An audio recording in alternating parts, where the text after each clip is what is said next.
Welcome. You're listening to The Drowsy Historian, where the past unfolds not in excitement or spectacle, but in gentle detail, the kind that invites your mind to wander, and eventually, rest.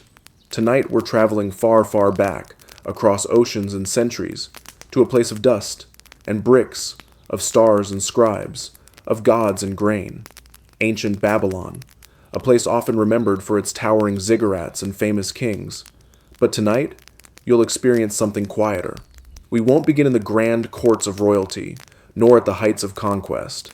Instead, you'll start your journey as an ordinary Babylonian, kneading dough before the sun rises, sweating beside a clay oven, bowing to the weight of taxes and tradition.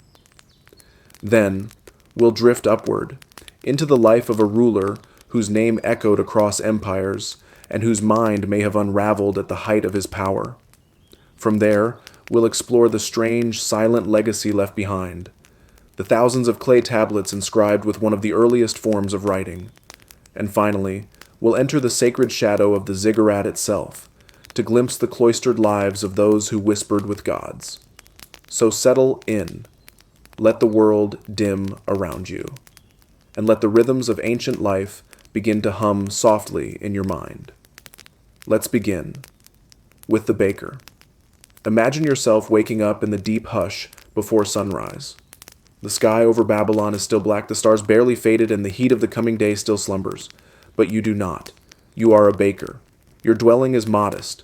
Mud brick walls, a roof of palm leaves patched with clay, and a floor swept smooth from years of footsteps. There's no door to close out the dust, only a woven mat that rustles as you push it aside. You stretch slowly.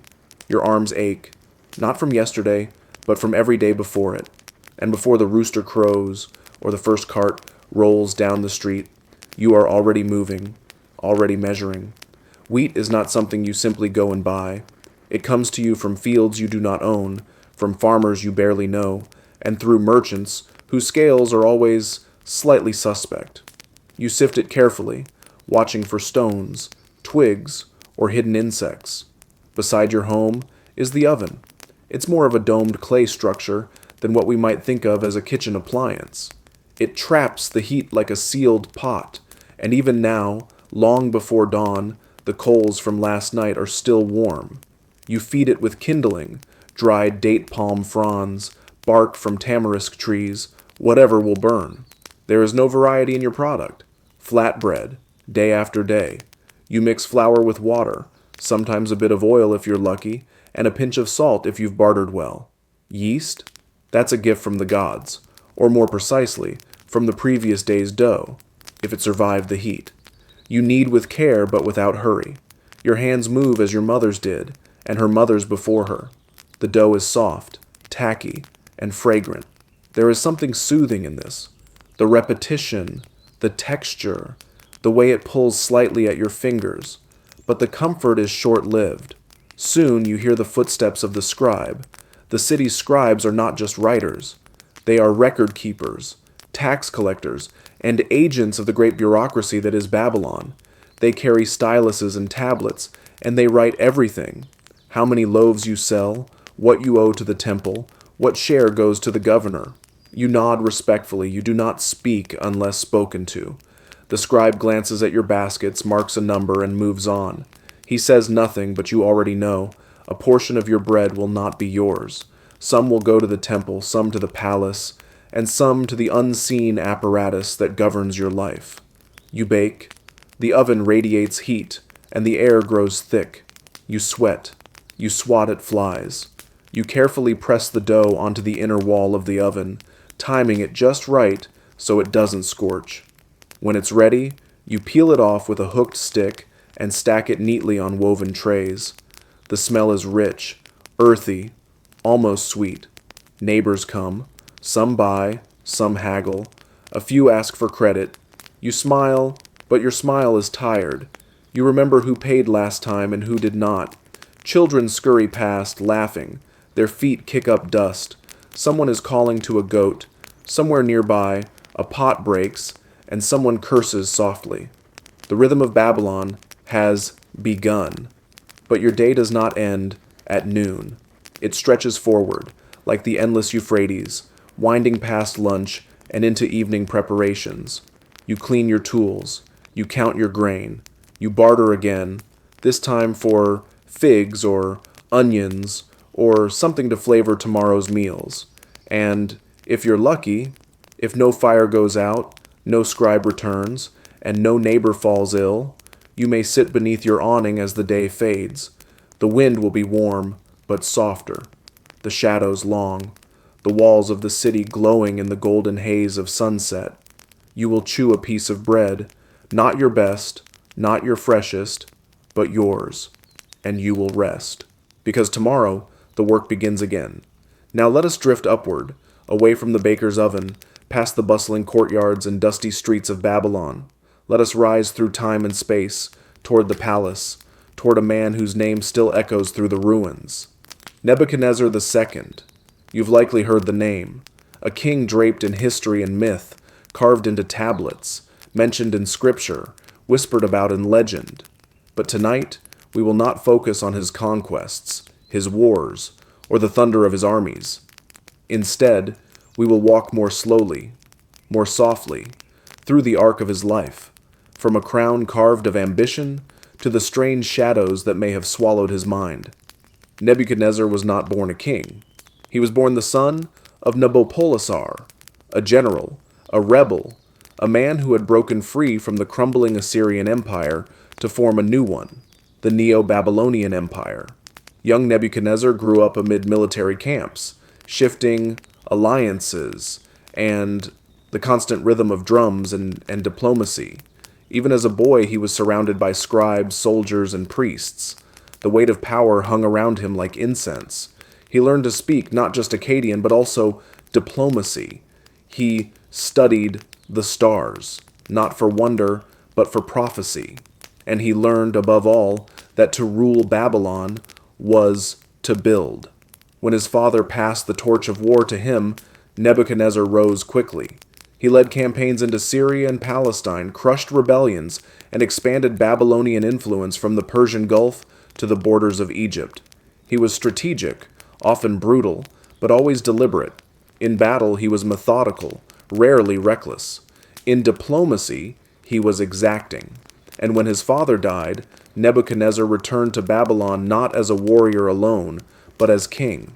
Now crowned, he turned his gaze not just outward, but inward, to the city, to Babylon.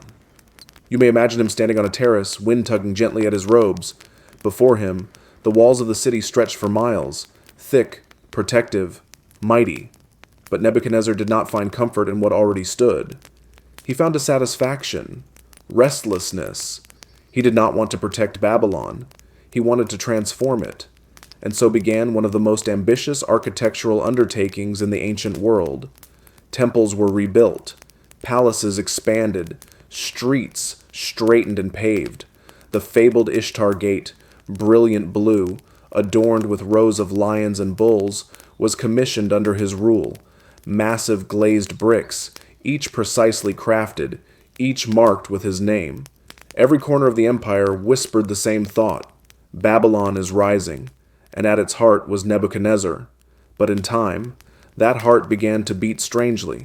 We have only fragments, mentions in Hebrew texts, echoes in stone, later interpretations that blend fact with fable, but they all tell a similar story, of a king who, at the height of his power, seemed to unravel. It is said that he began to withdraw from court, that he walked alone through the hanging gardens.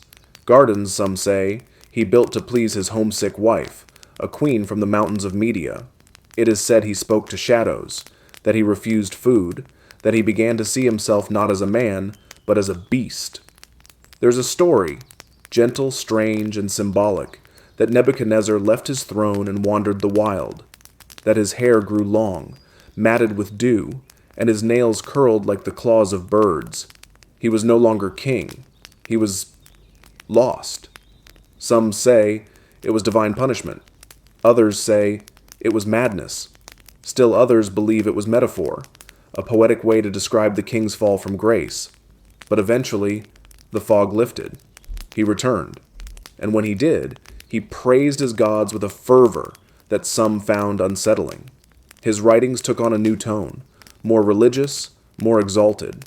His final years were quieter, less marked by conquest, and more by construction. He ordered the completion of temples. He ensured the bricks bore his name.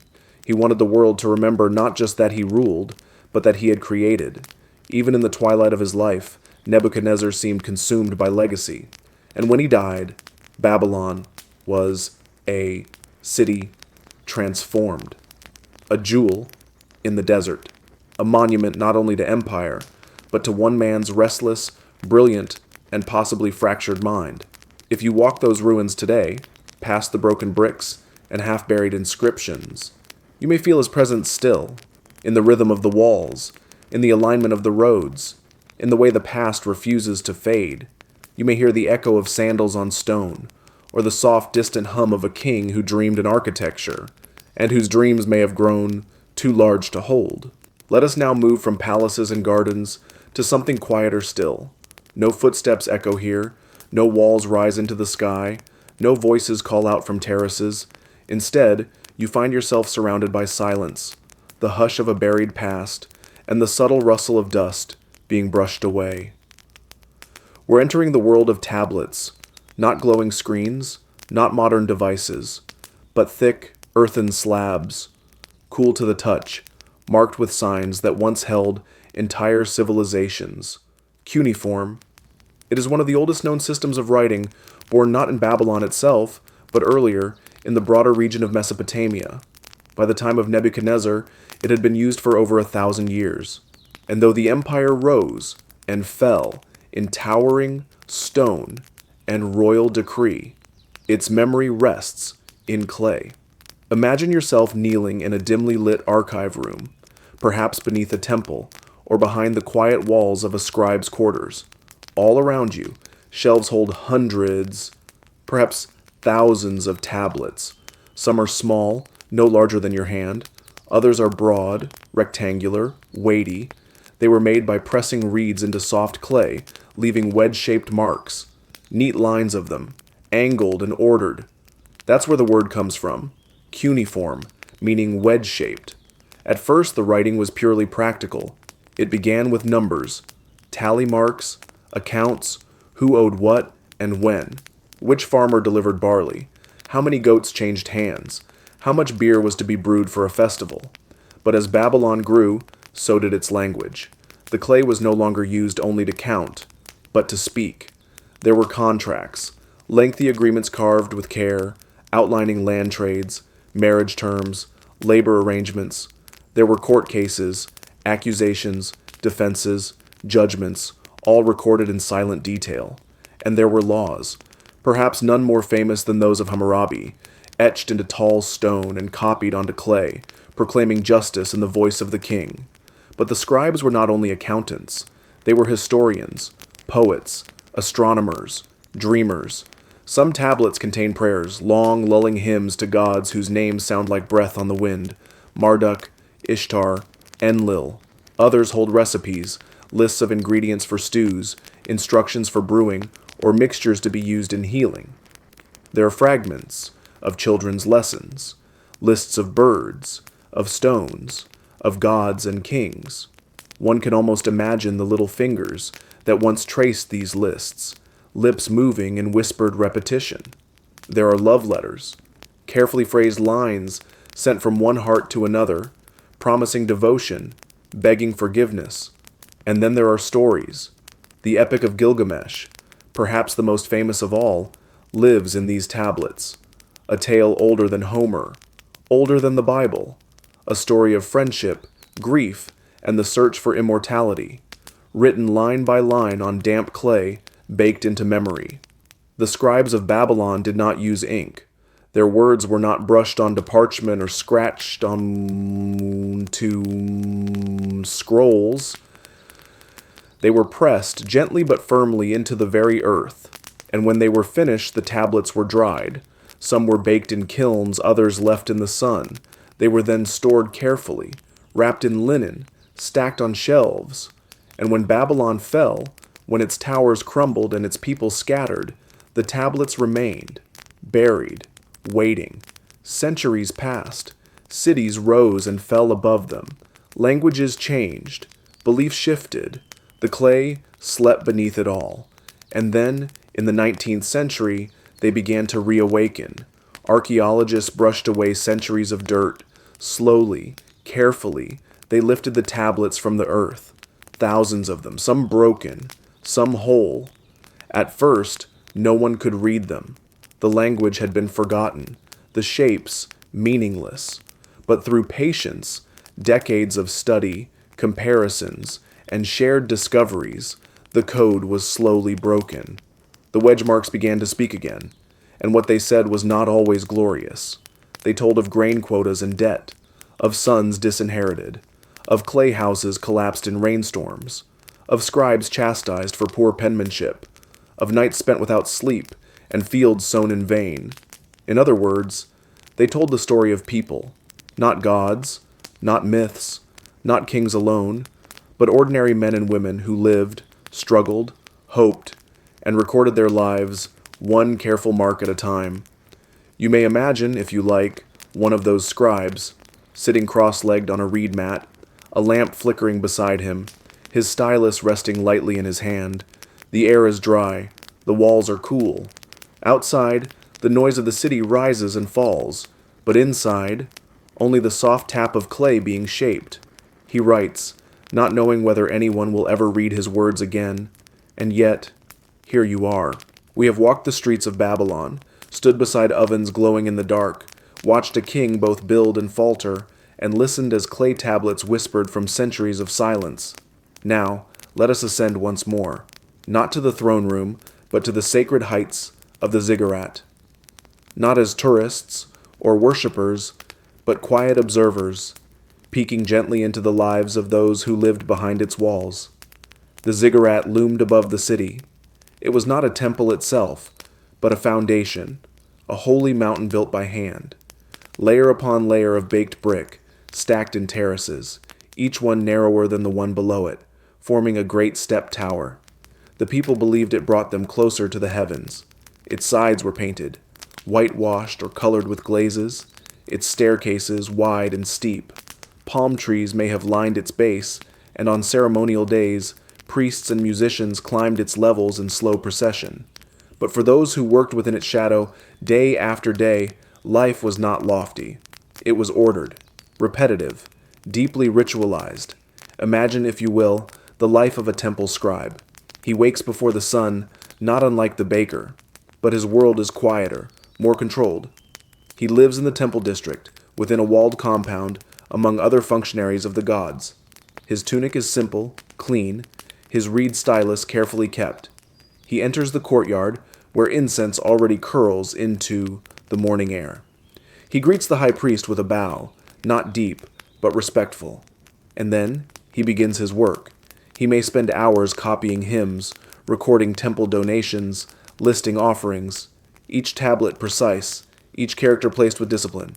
He is not wealthy, but he is respected. Then there are the priests. Some oversee sacrifices, not bloody, as modern minds might imagine, but offerings of bread, beer, dates, and oils. The gods, it was believed, consumed the essence of these gifts, not the matter. The physical remains were later distributed to temple staff or the poor. Other priests study omens. They read the skies, interpret the shapes of clouds, and examine the entrails of animals, not for curiosity, but for divine guidance. If the moon is dim, it may signal drought. If a lamb's liver is misshapen, perhaps war looms. Their interpretations shape decisions, from harvest schedules to royal campaigns. Among them are women too. Some are priestesses, particularly in the temples of Ishtar or Gula. Others are caretakers of sacred objects, musicians who sing lullabies to statues, or caretakers of divine dolls, thought to embody the gods. They follow a strict schedule. Chants must be performed at exact times, meals laid out before the idols, floors swept, water drawn, all in silence or with low recitations. Their lives are not glamorous. They are predictable, cyclical, even tedious. But within that repetition lies a sense of order and peace. Above all stands the sanctuary.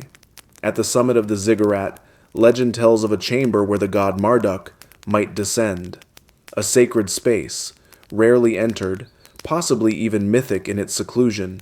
Few had access to it, but for those who did, the climb was slow and deliberate, a meditation, a procession not just upward, but inward, toward something unseen.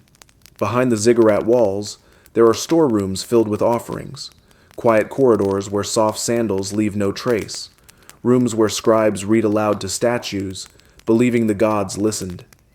There is no haste here, no shouting, only the rhythm of incense, the scratch of stylus, the hum of recited names. The contrast to Babylon's outer world is striking. In the streets, merchants argue, children run, soldiers march. Inside the temple complex, time moves differently, more slowly, as though the stones themselves breathe. At night, when the city is lit by oil lamps, and the Euphrates whispers beyond its banks, the ziggurat remains silent, a dark shape against the stars. Its priests sleep lightly, rising again before dawn. Its scribes tidy their tablets, brushing off dust, and its statues, eyes wide, unmoving, watch everything, without blinking. You might walk past the outer walls and never think to peer within, but behind those heavy doors are people, living their lives in quiet devotion, bound not by chains, but by duty, shaped not by conquest, but by ritual. And for them, each day is the same. Yet, in that sameness, there is comfort. And now, the dust has settled. The baker's oven is cold. The palace halls are still. The scribes have set down their styluses. And the last wisp of incense curls silently toward the stars. You've walked the streets of Babylon, not as a conqueror or a scholar, but as someone simply passing through, quietly observing the rhythm of its life, the patterns etched in clay, in brick, in ritual. You've risen before dawn to knead dough by lamplight. You've watched a king's restless mind stretch toward the heavens. You've knelt beside forgotten tablets and heard their slow, steady stories. And you've stood behind sacred walls, where every breath and step carried the weight of devotion. Babylon is long gone, its towers broken, its gods silent, its streets swallowed by time. But somehow, through fragments and memories, echoes and dust, it lives on. Not in loud proclamations, but in quiet detail, in the ordinary, in the lives of those who woke each morning, worked with tired hands, hoped, prayed, and slept. And now, you sleep too.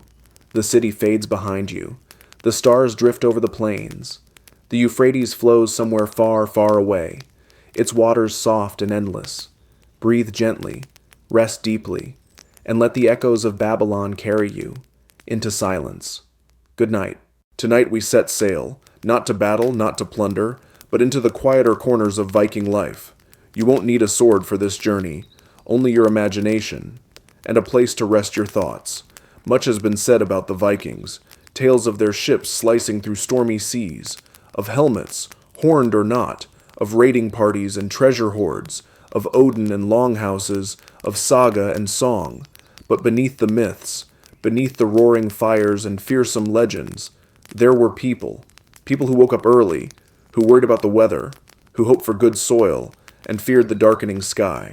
Tonight, we leave behind the dragons carved into prows and drift instead to the icy edges of the Norse world, Greenland. We'll begin with a life far from glory, a farmer, a settler, someone who tried to carve comfort from a harsh and reluctant land.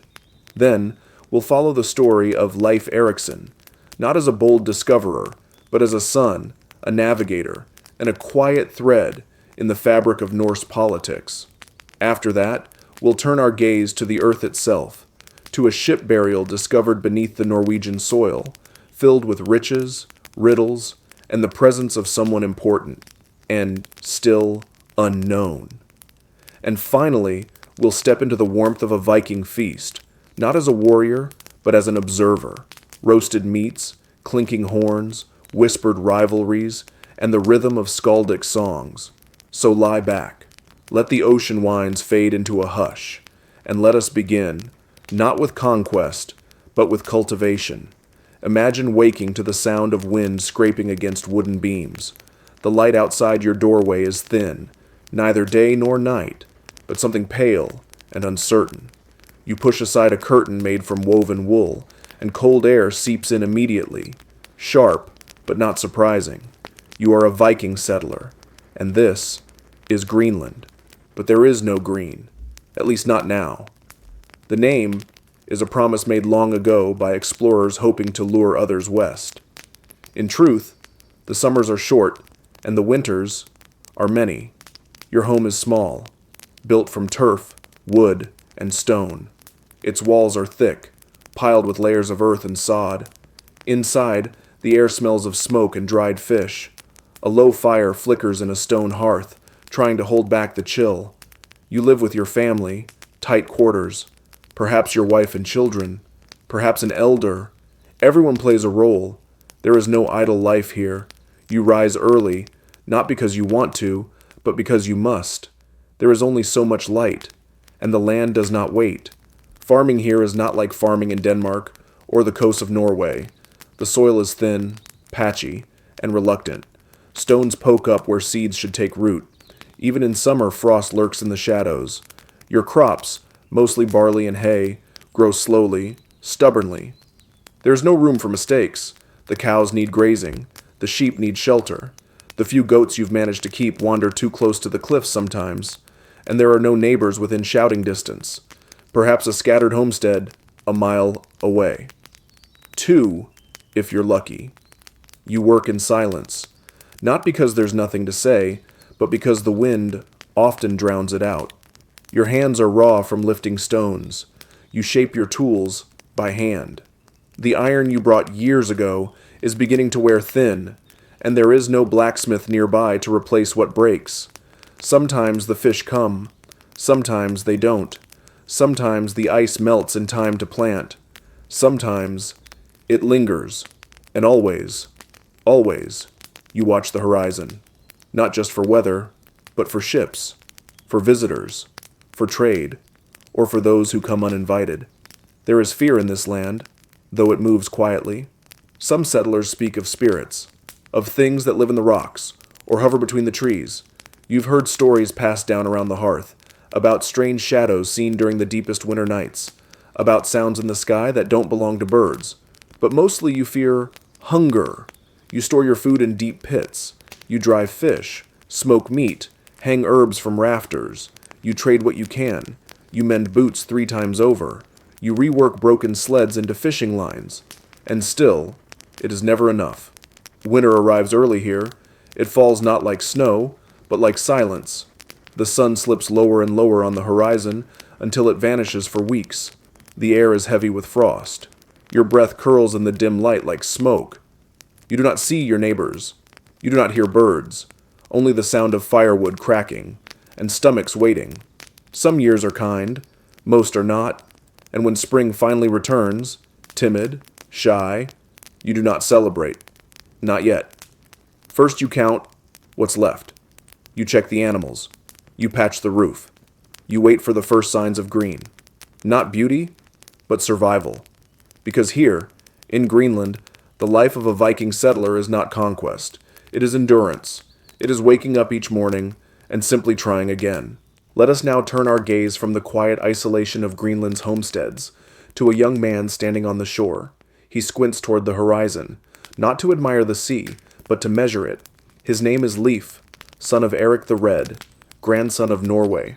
And unlike the farmers we just left behind, his journey was not tied to the land, but to the currents. Tonight, we explore not the legend of Leif Erikson, but the quiet truth behind it.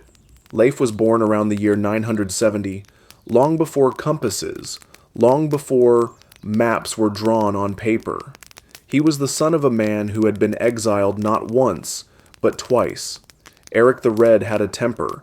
Stories say he spilled blood over small matters, and it was this exile that led him to Greenland and the foundation of the Norse colony there. Leif, then, was raised on the frontier. He would have learned to sail long before he could speak every word clearly.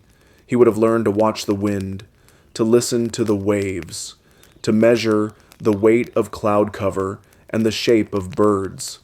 By the time he was grown, he was already marked by curiosity. Somewhere along the way, he sailed back east, to Norway. There, He came to the court of King Olaf Tryggvason, a Christian ruler who saw in Leif a thoughtful, promising young man. Olaf encouraged Leif to take up the Christian faith, and some stories claim that Leif agreed. But the Leif who left Norway did not return home immediately. Instead, he chose to sail west again. Not to Iceland, not to Greenland, but beyond. The stories say a merchant had once sighted land there, a dark and forested shore glimpsed briefly through the fog. Leif wanted to find it. His voyage would have been slow, careful, no roaring winds or reckless turns. Viking ships, though swift, required great patience and skill. They moved with the tides. They creaked in the night. They whispered over the water like reeds in the wind. Leif and his crew passed through unknown waters. They followed the coastline. They saw beaches, cliffs, islands. They named what they saw: Helluland, Markland, and then Vinland. Vinland was different. It was softer. There were trees, grapevines, streams that ran sweet. The air was milder than Greenland, and the soil richer. It was the kind of place that made settlers dream again, of permanence, of abundance. Leif and his men built small shelters there, wintered over, hunted, fished, explored. But we must not imagine a bustling colony or a grand conquest. This was not a city, not even a village, just a handful of people, watching the seasons pass in an unfamiliar land. We don't know exactly where Vinland was. Some say Newfoundland. Others suggest Nova Scotia. A few argue for areas further south. But the name survived, passed down in sagas, half history, half memory. What we do know is that Leif eventually turned back. He returned to Greenland, brought tales with him, stories of forests, fruit, and land enough to spare. But Leif did not return to Vinland. Others tried. Some fought with local peoples. Some vanished. None built a lasting home. And Leif, he did not seek further glory. He did not gather armies or claim a throne. He settled in Greenland and took responsibility for the colony after his father's death. A quiet stewardship. It's possible that Leif spent the rest of his life managing farms, solving disputes, overseeing trade. No more journeys, no more sagas, just the day-to-day rhythms of Norse life at the edge of the known world. He died sometime around the year 1020. No grand burial has been found, no monuments carved in his name, only stories, written long after his death, half remembered, like a sail on the horizon. And yet, he remains. Not because of conquest, but because of curiosity. Because for a moment in time, Leif Erikson looked beyond what was known, and dared to ask what lay past the edge. And then, having seen it, he came home. Let us now leave behind the icy outposts of Greenland and the memory of a quiet voyager. We return to the earth, to a place where the past was tucked away, not forgotten, but carefully sealed, a hill in southern Norway, a field that, for centuries, lay undisturbed. And beneath it something extraordinary, a ship, and within it, silence. This is the story of the Oseberg burial. Discovered in 1904 by farmers who noticed strange shapes beneath their soil, the site would soon become one of the most remarkable archaeological finds in Scandinavian history. A ship burial, intact, or nearly so, resting beneath a mound of earth, preserved not by intention, but by the clay-rich soil that kept moisture in and time out.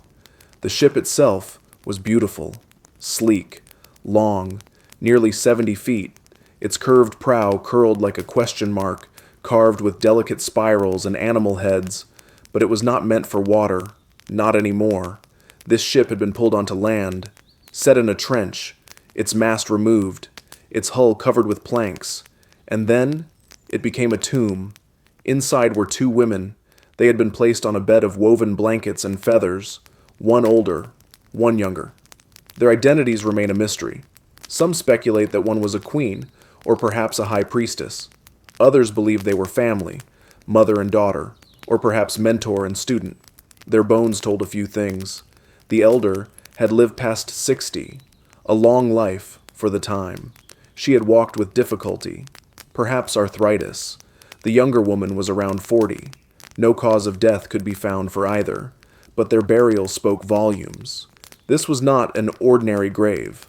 Around them were dozens of grave goods: a four-wheeled wooden cart, intricately carved, sleds, chests filled with tools and textiles, buckets made from iron and bronze, wooden animal heads with wide eyes and fierce expressions, even cooking utensils, and fabrics, fine woven cloth, some dyed in colors that would have taken great effort to produce. These were not everyday items. These were treasured possessions, or ceremonial gifts. There were also remnants of food: berries, apples, and what may have once been meat. Offerings, perhaps. Provisions for the journey ahead. No weapons, no armor, no signs of male warriors or bearded chieftains.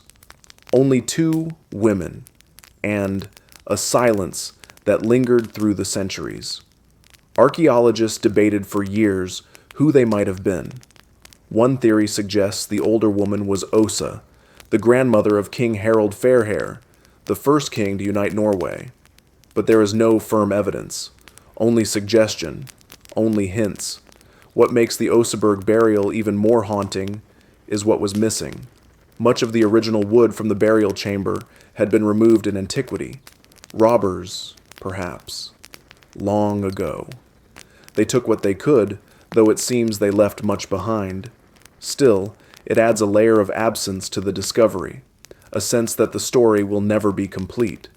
Today, the Oseberg ship rests in a museum in Oslo, restored, revered, lifted from the ground, but still carrying the weight of mystery. And if you stand beside it, as visitors do, quietly, reverently, you may notice how the wood still seems to move. Its curves speak of the sea. Its planks creak with memory. But you will not hear voices, only the echo of lives that once were, lives wrapped in cloth, in ceremony, in the careful placement of objects meant to carry meaning beyond death. You might imagine that if you like the moment they were buried, the priest chanting softly, the earth gently piled, the ship, once made to sail, now resting forever. There is something peaceful in that, a life's end, not in fire or battle, but in stillness, in tribute, in care. And though their names are lost, the two women of Oseberg are not forgotten. They sleep beneath carvings of animals and vines, beneath the beams of museums and the gaze of curious eyes. But once they sailed, and once they were mourned, and always they are remembered.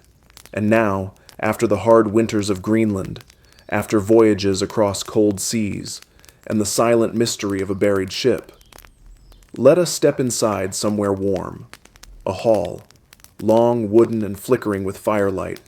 Here, the world of the Viking elite unfolds, not in battle, but in celebration. Tonight, you are a guest at a feast.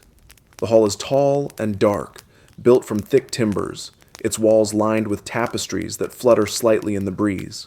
Smoke curls lazily toward the rafters, escaping through an opening in the roof. Beneath it, the air is thick, with the scent of roasted meat, mead, and damp wool. This is no palace. It is more communal than grand, but for its time, this is power made visible. At the center sits the Jarl, the local lord, a man of land and warriors. He wears fur over his shoulders, a broad bronze brooch, and a distant look in his eyes. Around him are retainers, allies, and storytellers. Some speak in low voices. Others laugh with restraint. The meal is being served. It is not silver platters or delicate sauces. Instead, joints of lamb, fish dried and rehydrated in broth, loaves of coarse bread, soft cheese. Bowls of stew are passed hand to hand. Your fingers are greasy. Napkins do not exist. You wipe your hands on a scrap of cloth tucked in your belt. There is mead, golden fermented honey, slightly sweet, slightly sour, poured into wooden cups and drinking horns, passed freely, though never carelessly. Drunkenness here is not admired. You are expected to speak well, to listen closely, to remember what is said, because feasts are not just for joy. They are performances. Here, alliances are forged, marriages are arranged, disputes are settled with words instead of swords. The Jarl listens, as one man accuses another of land theft. A third steps in with an offer, 2 cows, and a season of labor. The matter is not settled with cheers, but with nods, quiet agreements. At the far end of the hall, a skald stands, a poet, a memory keeper. He holds no book. Instead, he lifts his voice and begins to chant, slowly, rhythmically. The hall quiets. Children lean close. The words rise and fall like waves. He tells of ancestors, of gods, of long-ago battles. He praises the Jarl subtly. He mocks a rival gently. He chooses his words with care. His tale may last an hour, or all night. Between verses, musicians play low tones on lyres and bone flutes. The sound is soft, a murmur beneath the crackling fire. And throughout it all, you observe. You notice the contrast. Outside, wind, darkness, the cold bite of the northern night. Inside, light, warmth, and the ancient comfort of shared food and story. The Jarl may command warriors, yes, but here he listens. He smiles. He pours a cup for a rival.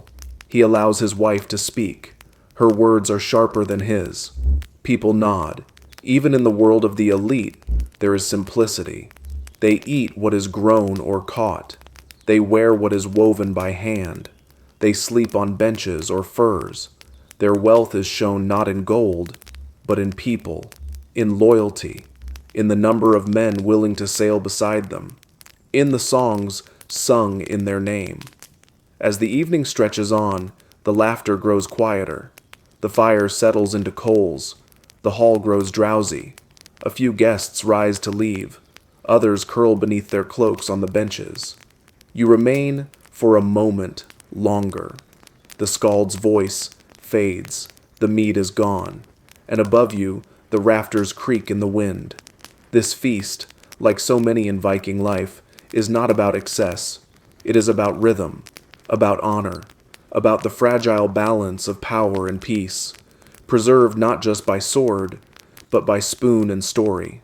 And so, as the night deepens and the hall empties, you feel the quiet echo of something ancient, a world both foreign and familiar, a world of weathered hands, warm meals, and words shared softly under flickering light. And now, the longhouse is quiet. The feast has ended. The fire glows low. Outside, the wind brushes over frozen ground, whispering through the wooden eaves like an old song. You have walked a long way tonight, from the rocky farms of Greenland, where life was carved out of cold earth, season by season, to the slow, deliberate voyage of Leif Erikson, who chased the horizon not for glory, but for curiosity. You stood beside a buried ship, its wood darkened with time, where the silence of 2 unknown women spoke more deeply than any saga. And you sat among jarls and skalds, wrapped in warmth and ritual, where power was woven through words more than war. This is what the Viking world looked like without the battle cry. Not dragons, not raids, not fury, but rhythm, repetition, community, cold hands pulling fish from nets, firelight flickering over carved beams, children learning old songs, fathers mending tools, mothers boiling stew from root vegetables and salted meat, a world of weather, of waiting, of wondering. And now, it fades.